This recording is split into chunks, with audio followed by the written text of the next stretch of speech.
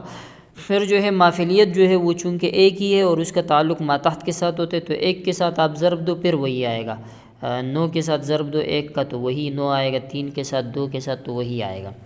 یہاں تک ہوا مسئلہ ختم۔ اب جو ہے نیچے ہم نے الاحیاء میں صرف زندہ ورثاء لکھیں گے۔ سب سے پہلے ہم نے زینب لکھا، پھر عمر لکھا، پھر حارث لکھا، پھر کلثوم اور پھر فاطمہ، اور آخر میں جو ہے ہم نے لکھا ایوب۔ تو یہاں پر زندہ ورثاء چونکہ ڈبل ورثاء آ رہا ہے تو لہٰذا ان کو ایک ہی دفعہ میں لکھا ہے۔ تو ان کو جو حصے مل رہے ہیں، سب سے پہلے ہم نے لکھا ہے زینب اوپر اس کو حصہ مل رہا ہے 18 اور نیچے اس کو مل رہا ہے 3، تو 18 اور 3 21 ہو گئے۔ پھر عمر لکھا ہے تو عمر کو اوپر مل رہا ہے 36 اور نیچے عمر کو 2 مل رہا ہے تو یہ 38 ہو گئے۔ حارث کو بھی اسی طرح 36 اور 2 38۔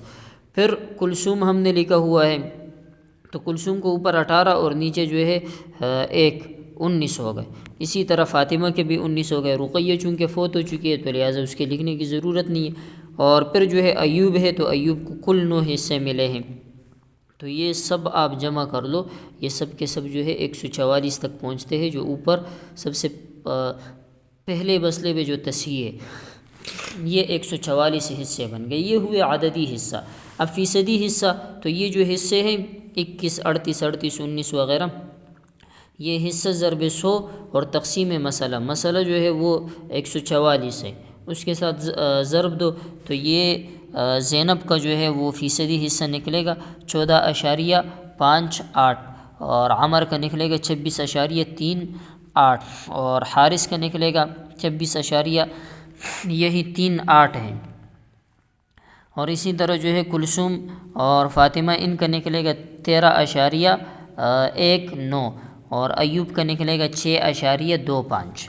یہاں تک ہو گیا۔ پھر جو ہے ترکہ میں ہم نے لکھا ہے کہ 5 لاکھ جو ہے وہ پیسے اس نے چھوڑے تھے، تو 5 لاکھ ترکہ ضرب حصہ تقسیم مسئلہ وہی ہوگا، یعنی 5 لاکھ کو آپ 21 38 38 ان کے ساتھ ضرب دو اور 144 کے ساتھ تقسیم کرو، تو یہ نیچے جو حصے لکھے ہوئے ہیں یہی ان کو ملتے ہیں۔